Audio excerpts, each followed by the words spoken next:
हे भगवान अगला साल यहाँ का देश बेटा हो पापा हो साझे बेरिया चोरिया होई है आज घरवा चोरिया होई है चोरावा के नमवा बेटी बताई हो दे तू कवन चोरावा चोरिया करी है कवन चोरावा चोरिया करी है चोरावा के नमवा महादेवा चोरावा उहे चोरावा चोरिया करी है उहे चोरावा चोरिया करी है।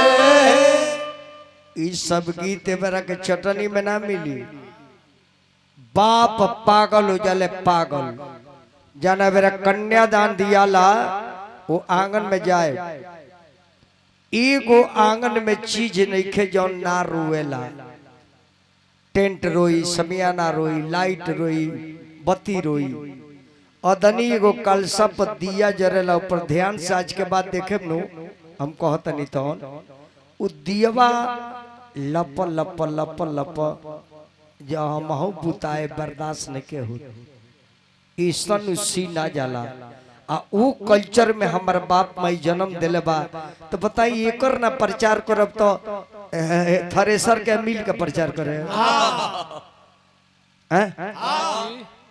बाप कहली कि बेटी का हो गई हमरा बुझात नहीं थे शाम के हुए तो मार नाचत रहुए गावत रहुए ई बरा का हो गई कवन गारा नवा बेटी हो साझे बेरिया लागी हो गईले साझे बेरिया लागी हो गईले कवन गारा नवा भीनु सार कवन गारा नवा भीनु सार कवन गारा नवा बेटी माड़ौआ बीचावा लागी हो गई है माड़ौआ बीचावा लागी हो गई है कब होई है उगारी नहामार कब होई है उगारी नहामार चंदा गारा नवा पापा हो साझे बेरिया लागी हो गईले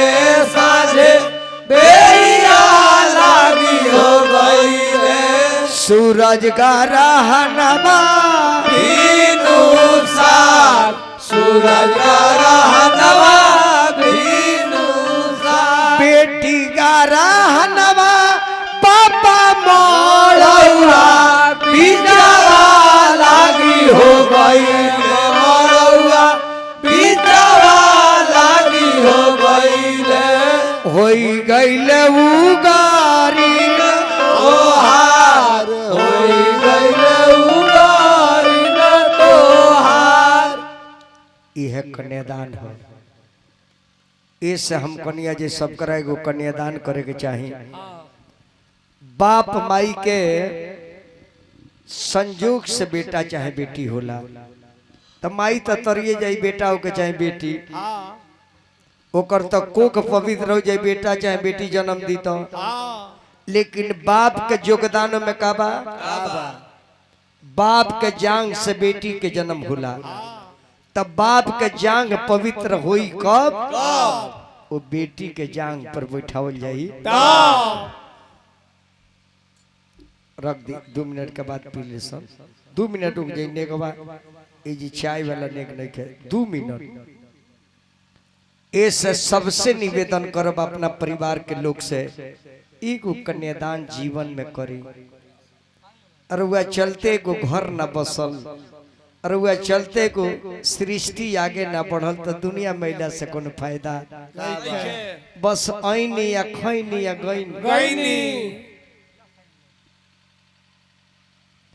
हमरा भैया हमार बैठल मानी बड़ी प्रेमी हमरा के भगवान बेटी नखन देले। हमरा 3 गो बेटे बाड़े सो, तबो रउआ लोग के आशीर्वाद से 4 गो गरीब के बेटी पोसले बानी। एक दिन आई हमरा घरे दिखाओ तानी, अरे वह केहूंगा लख के बता दीजिए दूसरा के बेटी हो। पढ़े में, लिखे में, पहने में, खाए में, ग्रेजुएशन, डिग्री, डिप्लोमा करा करा के लड़किन के शादी करी ले। जब हम सोचनी परण कनी जे भगवान बेटी ना देले, वेद पुराण में लिखल बजे को कन्यादान करे के चाहिए, तो हमारा के ना देले। समाज में तो बहुत बेटी बिया, तो 4 गो बेटी गरीब के लिए आइल बनी, जाना के बाप माई के ना खाए के बा आ ना पहने के बा। अंत में जब चारों लड़की आ गई सन भैया, तो दूसरा के लड़की रोवल बंदे न करो सन, तो कौनी लास्ट में जेकरा माइयो बाप के बुला लेवे के। तो आज भी हमरा घरे आए, ओकर माइयो हमरे घरे, बापू हमरे घरे, बेटियों हमरो घरे। 4 गो बेटी रही से बेटा ना रहे, तले महादेव के का कृपा भई। जे जब सब आ गइले सो, तो हमारा ही आइल ते एगो भगवान बेटा दे देले। आ जावना बेटियन के चलते ओकर सास ससुर रोज मारे, जे कावना के घर कैल बे जे खाली बेटी एकरा होता। यही खिसी अमलात के लेनी जे बताओ में पतोह के का दोष बा। इ त 12मा जी देले बड़े बेटा चाहे बेटी, ते में ही का कली भी लइकिया एकरा के मारत गरिया होता रसो। ऐसे हम टेंशन ना लीले, हमार आपन नियम कानून एगो अलग। पहले बेर जब शादी करनी नु कोरोना में, ओबरा इलेक्शनवा चलत रहे, हाय हाय विधानसभा ला, विधायक, एमपी, प्रमुख, कुल चेयरमैन सबे गई। तो जब कविता के मरद अजय सिंह बाड़े बैठल रहे, चेयरमैन भूतपुर लीलावती गिरी, हमार मामी है, हमारा मामा के मेहरारू।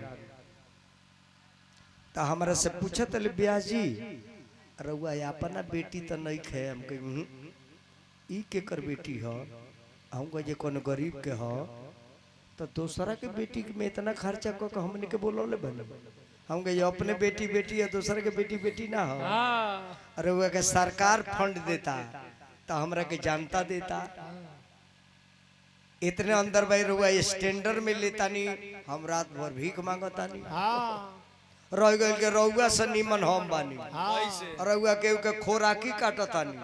हमरा के लोग खुश होला तो 2 गो रुपया देला, हम रुआ के पैसा लेबे आला ना हई। इन जे चापा कल मिलल हुकारा, आ माल उठ गइल हुकारा। ई काम ना आज ले जीवन में सरकार के लाभ नहीं ले ले।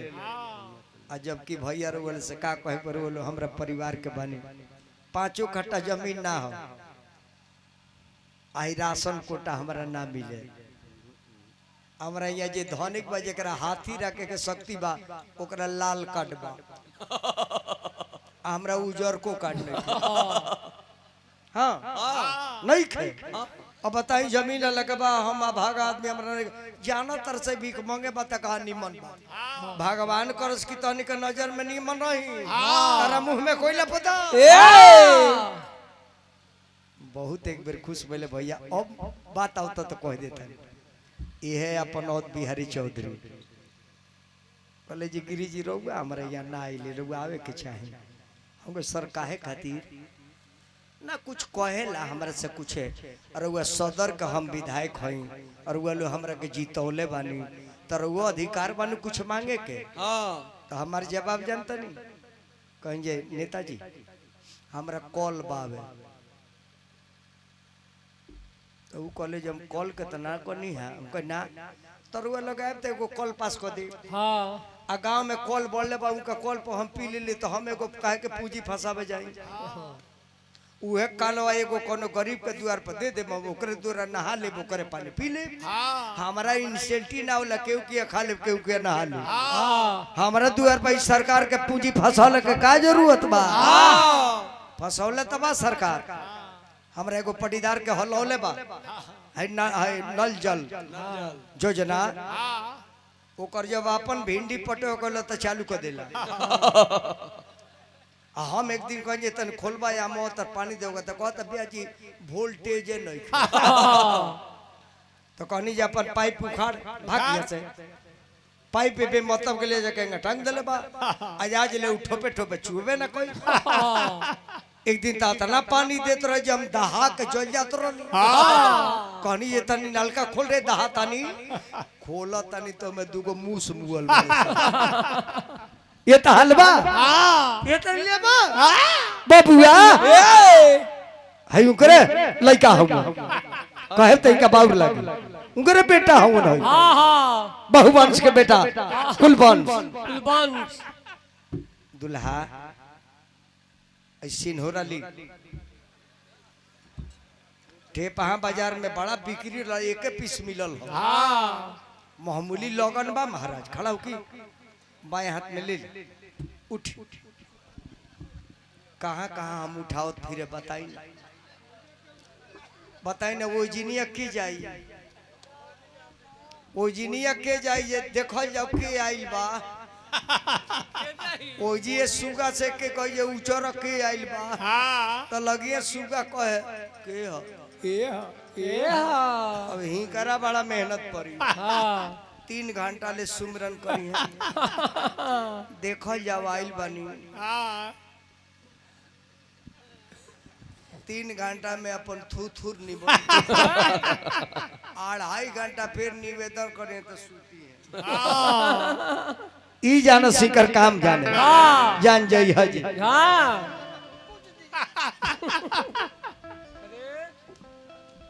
बाएं हाथ धरी कर के आ दाहिने हाथ है लठिए धके लठिए से नहीं करे के ना तो लगे लठिए से ढेर करे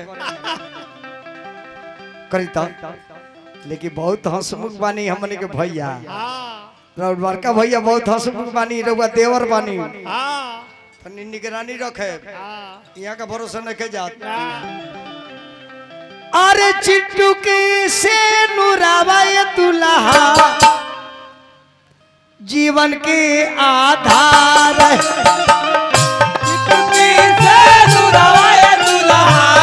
जीवन के आधार से नुरा लगाई शिवा करके विचार नुरा लगाई शिवा करके विचार यही रे से नुरवे बसल हमरो परिवार है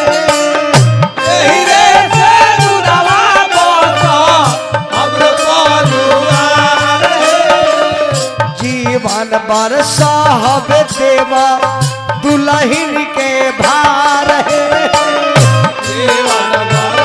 हर हर महादेव जीवन बरसा आए दुल्हा दुल्हन के भार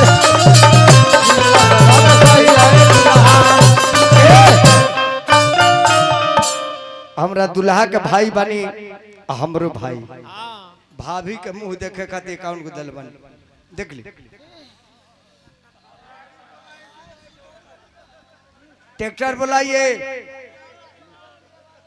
और ट्रैक्टर पर से कह दी दुल्हा के ट्रैक्टर पर बैठाई भाई मारा ट्रैक्टर पर चाहो के बाद और मैं थोड़े बेल के लकड़ी कटवा दी का होई हाँ तारा हरिहर में नहीं दुल्हा जाए गैठा उठा सब धा दी तोरे पतहर होता देखी तो और दुआई बढ़ गई कोहबर में चली चली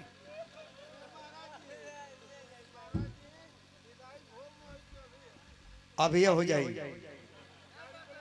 कल शनिचर हो समहत में ढुक जाई चली खूब मानेला आ ले जाके कोहबर घर में 5 गो लड्डू गुड़वा पर चढ़ा के 2 गो अगरबत्ती बार के आ पहले पूजा कइल जाला या हमरा के बकस दिहल जाए।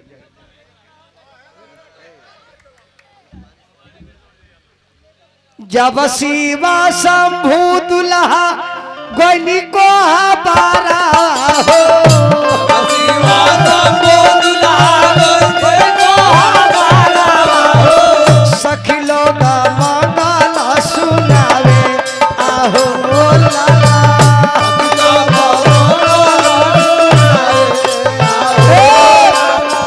अरे होने के ने सरपंच साहब निगरानी किया जाए। दुल्हा दुल्हन को लेकर के फरार। आई बताइए अन्हारा में ले गए के कारण अरे वह घाट नहीं खी संजोग से 2 मिनट है बुता दिया जाता और वह कुछ भी पहुंच सकता नहीं।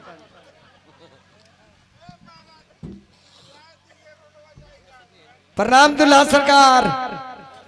हे भगवान अगला साल यहाँ का देश से बेटा होको जो शोहर में हम ही के आई। अब वहाँ के का लेके भागब ये लेके भागतिया कहते जो होने ना सरसों कटाइल बा है ने चली मकई वाला में सरसों वाला में खुरकुची गड़ी आलू वाला में